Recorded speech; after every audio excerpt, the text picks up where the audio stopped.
In this tutorial, I'll teach you how to share items amongst your children in equal proportion. We use what we call the ratio method.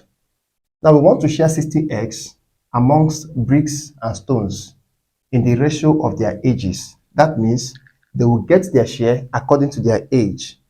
And they are 12 and 8 years. So bricks is 8 years, stones is 12 years.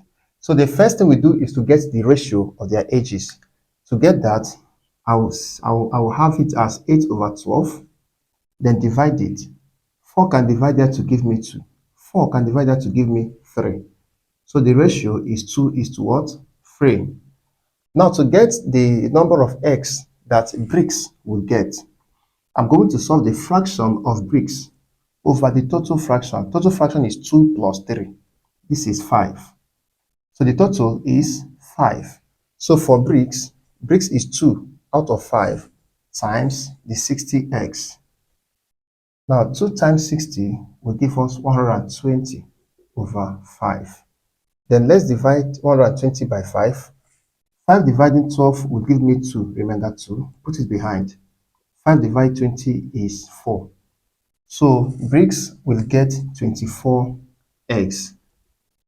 If bricks gets 24 eggs, then the remainder is stones portion. So to get the remainder, we'll simply say 60 minus 24. And this is giving us 36. So stones will get 36 eggs. So if you want to share items amongst your children or yourself amongst others in the ratio of your ages, simply get the fraction of your ages. That becomes your ratio. Then take the sum of your ratio as your denominator, just as we have 5. Then put your ratio at the top, multiply by the item, and divide. You get the shares in ratios. Thank you so much for watching. I want to believe you understood it. If not, you can take the video back over and over again.